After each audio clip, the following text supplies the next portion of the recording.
Welcome to editor analysis. Roja అడ్డంగా book అయ్యారా? మళ్ళీ చాలా రోజుల తర్వాత ఆర్కే రోజా గారి ప్రస్తావన వచ్చింది. ఏం జరిగింది అసలు రోజాకి? ఎందుకు మళ్ళీ ఈ టాక్ వస్తున్నదంటే, మళ్ళీ తెరపైకి రోజా కామెంట్స్ చేశారు. ఏం కామెంట్స్ చేశారు? దమ్ముంటే అరెస్ట్ చేయండి, అసలు జగన్మోహన్ రెడ్డి గారితో లోకేష్కు పోటీయా, లోకేష్తో ఫైట్ చేయడానికి జగన్మోహన్ రెడ్డి గారు అవసరం లేదు, మీరందరూ నథింగ్, మా దగ్గర కొంతమంది ఉన్నారు వాళ్ళు చాలు అని చెప్పి ఆయన మళ్ళీ ఆవిడ హై స్పీడ్లో మాట్లాడడం.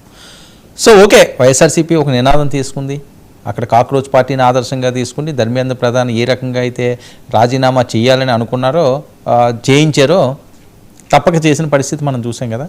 మరి ఇక డిఎస్సికి సంబంధించి లోకేష్ గారు కూడా రాజీనామా చేయాలనేది వాళ్ళు ఆదర్శంగా తీసుకుని వీళ్ళు చేసిన నినాదం. మరి అంత యూత్ ఫాలోయింగ్ జగన్మోహన్ రెడ్డి గారికి ఉందా? ఆయన స్ట్రాటజీ ఏంటి? లోకేష్ టార్గెట్గా సో ఆయన తీసుకున్న నిర్ణయం అయి ఉండొచ్చు కాక. కానీ రోజా గారు ఈ రకంగా మళ్ళీ ఒక్కసారిగా ఫైర్ బ్రాండ్ ఈజ్ బ్యాక్ ఎందుకు అవుతున్నారు? సో ఆడదాం ఆంధ్రాకి సంబంధించి నిన్నగా మొన్నే ఆవిడకి నోటీసులు వెళ్ళినాయి. 31వ తేదీన ఆవిడ హాజరు కావాలి, దానికి సంబంధించి విచారణకు రమ్మని చెప్పి ఆవిడకి నోటీసులు ఇచ్చారు. విచారణకి హాజరు కాకపోతే అరెస్ట్ అవుతారు అని చెప్పి అదొక ప్రచారం జరుగుతుంది.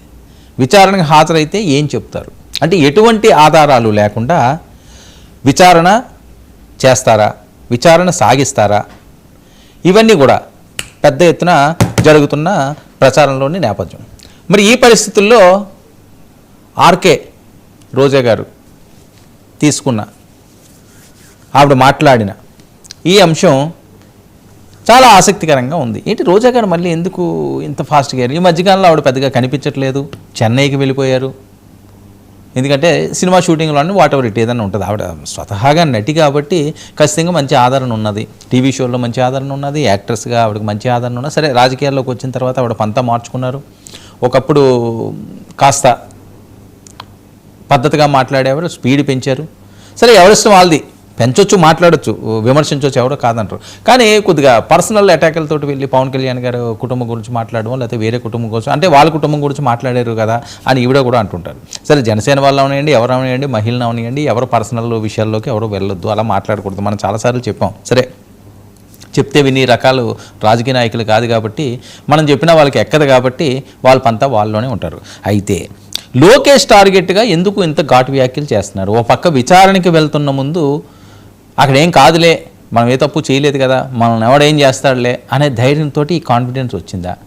లేకపోతే ఇదిగో నేను ఇలా గట్టిగా మాట్లాడానని కాబట్టి అది కక్ష పెట్టుకుని విచారణకి వెళ్ళినప్పుడు నా మీద లేనిపోని వెండి పెట్టి అరెస్టులు చేశారు అని చెప్పడానికి చేస్తున్నారు. ఎందుకంటే రాజకీయ నాయకుల కత్తికి రెండు వైపులా పదును ఉంటుంది, ఎటు నుంచి ఎటు దిగుతుందో తెలియదు. వెనక నుంచి పొడిచేవాడు వెనక నుంచి పొడుస్తాడు, పక్క నుంచి పొడిచేవాడు పక్క నుంచి పొడుస్తాడు, ఎదురుకుంటా పొడిచేవాడు ఎదురుకుంటా పొడుస్తాడు, ఎవరికి నచ్చినట్టు వాళ్ళు పొడుస్తూనే ఉంటారు. సో మరి ఈ పరిస్థితుల్లో ఇప్పుడు రోజా గారు మాట్లాడిన మాటలు, దమ్ముంటే అరెస్ట్ చేయి, వాడు మళ్ళీ మొదలైందా? మొన్ననే రోజాకు నేను ముందుగా చెప్పినట్లుగా ఆడదాం ఆంధ్ర నోటీసులు ఇవ్వడం జరిగింది. సో మరి విచారణకి ఈవిడ హాజరవుతారా, హాజరు కారా, గైరాజరవుతారా? రోజా కామెంట్స్తో మళ్ళీ మరి పొలిటికల్ కాక రేపుతున్నారా? ఇవన్నీ కూడా చాలా చర్చనీయాంశంగా మారుతున్న అంశం.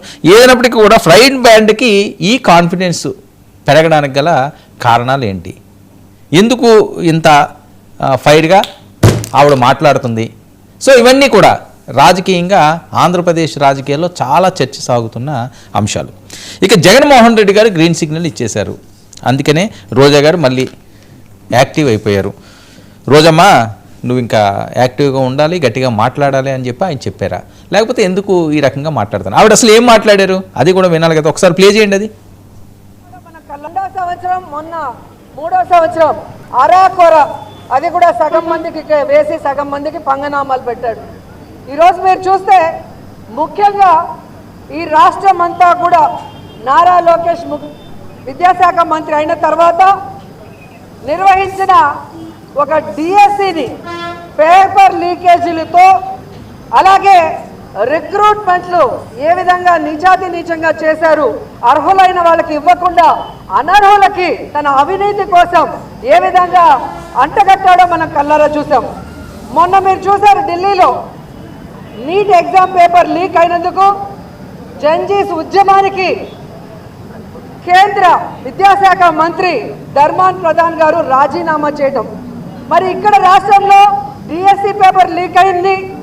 అలాగే స్పోర్ట్స్ కోటాలో ఇవ్వాల్సిన ఉద్యోగాలు స్పోర్ట్స్ పర్సన్స్కి కాకుండా తమ ఇష్టానికి ఒక 420 జీవోని తీసుకొచ్చి ఏ విధంగా 427 ఉద్యోగాలకు పైగా ఆ అనర్హులకు ఇవ్వడం మనం చూసాం. మరి అలాంటి విద్యాశాఖ మంత్రి నారా లోకేష్ రాజీనామా చేయాలని ఈరోజు రాష్ట్రం అంతా కూడా విద్యార్థులు, నిరుద్యోగులు, డిఎస్సిలో ఎవరైతే అన్యాయం అయ్యారో అందరూ రోడ్ల మీదకి వచ్చి డిమాండ్ చేస్తున్నారని కూడా ఈ సందర్భంగా తెలియజేసుకుంటున్నారు. 2వ సంవత్సరం, మొన్న 3వ సంవత్సరం ఇది రోజా గారు మాట్లాడింది. కానీ ఇక్కడ ఎందుకంటే ప్రతిదీ ఈరోజు సోషల్ మీడియా విస్తారంగా విస్తృతంగా జనాల్లోకి ఉన్న నేపథ్యంలో ప్రతి చిన్న పాయింట్ని పడుతున్నారండి.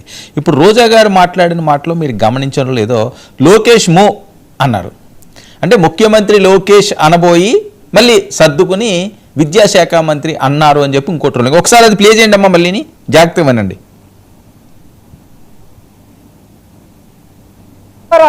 అది కూడా సగం మందికి వేసి సగం మందికి పంగనామాలు పెట్టాడు. ఈరోజు మీరు చూస్తే ముఖ్యంగా ఈ రాష్ట్రం 2వ సంవత్సరం, మొన్న 3వ సంవత్సరం అరాకొర అది కూడా సగం మందికి వేసి సగం మందికి పంగనామాలు పెట్టాడు. ఈరోజు మీరు చూస్తే ముఖ్యంగా ఈ రాష్ట్రం అంతా కూడా నారా లోకేష్ విద్యాశాఖ మంత్రి రైట్ చూసారా, నారా లోకేష్ మొక్కి అని ఆపడం ఇది కూడా క్యాచ్ చేయాలి. అంటే సోషల్ మీడియాలో ఎక్కడ ఏం మాట్లాడినా నారా లోకేష్ గారిని రోజా గారు ముఖ్యమంత్రి చేసేశారు. ఇది ఇక్కడ జరుగుతున్న మాట. ఏదైనప్పటికీ కూడా 420 జీవో లేకపోతే ఇంకో జీవో నిజంగా ఆందోళన చేయాలనుకుంటున్నాడు మొదటి నుంచి చేయొచ్చు కదా, ఆలస్యం చేశారని చెప్పి పెద్ద ఎత్తున ట్రోల్స్ అవుతున్నాయి కదా. కాక్రోచ్ పార్టీ అక్కడ సక్సెస్ అయింది కాబట్టి ఆ సక్సెస్ ఇక్కడ అవుతుందని చెప్పి ఆలోచించి చేస్తే అది ఎంతవరకు వర్కౌట్ అవుతుంది. సో ఇప్పుడు నోటీస్ ఇచ్చారేంటి 2 సంవత్సరాల తర్వాత? నిజంగా అందులో ఏమన్నా అవినీతి జరిగిందా? ఇలాంటివన్నీ కూడా చాలా పెద్ద ఎత్తున చర్చనీయాంశంగా మారుతున్న అంశాలు. ఇవి అసలు ఎటువైపు వెళ్తాయో, దీని పరిస్థితులు ఏ రకంగా ఉంటాయో, రోజా గారు ఈ రకంగా మళ్ళీ మాట్లాడడం, రేపే ఆవిడ వెళ్తుండడం, వెళ్ళాల్సిన అవసరం ఉంది ఆవిడ. సో కొన్ని గంటల్లోనే ఆవిడ విచారణకి హాజరు కాకపోతున్నారు. ఎటువంటి ఎవిడెన్స్ లేకుండా ఈ టైంలో అసలు అన్యాయాలు చేస్తున్నారు, అక్రమాలు చేస్తున్నారు, కక్ష సాధింపు చర్యలు చేస్తున్నారు. ఎవరు తమ్మినేని మీద కక్ష సాధింపులు చేశారు, సీదిరి మీద కక్ష సాధింపులు చేశారు, జోగి రమేష్ కుటుంబం మీద కక్ష సాధింపులు చేస్తున్నారు, కొడాలి మీద అలాగే చేశారు, అంబటరాంబాబు గారి మీద అలాగే చేశారు, పేర్నాని మీద అలాగే చేశారు, అలాగే వల్లభనేని వంశీ మీద ఆ రకంగానే చేశారు, ఇంకా చాలామంది మీద ఈ రకంగానే చేస్తున్నారు అని చెప్పి పెద్ద ఎత్తున ప్రచారం చేస్తున్న వైఎస్ఆర్సీపీ నేతలకి మరి ఈ టైంలో ఎటువంటి ఆధారాలు లేకుండా, ఎటువంటి ఎవిడెన్స్లు లేకుండా ఈ రకంగా మాట్లాడారు అంటే దాని అర్థం ఏంటి? ఈ రకంగా చేస్తారా ఎటువంటి ఎవిడెన్స్ లేకుండా?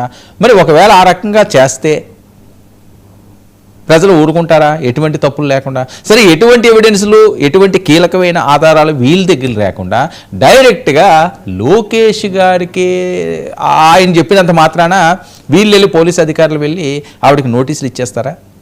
సరే, నోటీసులు ఇచ్చేస్తే అందులో ఆధారాలు, వాస్తవాలు తెలియపట్టాలి కదా. మరి తెలిసిపరిచే ఎవిడెన్స్ ఏమీ లేకుండా ఉట్టి నోటీసులు ఇచ్చి ఆమెను పిలిచి ఏదో భోజనం పెట్టో, లేకపోతే మంచి కాఫీ ఇచ్చో, లేకపోతే మంచి టీ ఇచ్చో, లేకపోతే మంచి స్నాక్స్ ఇచ్చో ఆవిడని వెనక్కి పంపించేస్తే ఊరుకుంటారా? ఇలాంటివి చాలా అనుమానాలు. ఒకవేళ నిజంగా పిలిచిన తర్వాత ఎటువంటి ఎవిడెన్స్లు ఏమీ లేవు, అదంతా ఉత్తిత్తి పిలుపులు అంటే పరిస్థితి ఎలాగా ఉంటుంది? రోజా గారు అసలు ఊరుకుంటారా?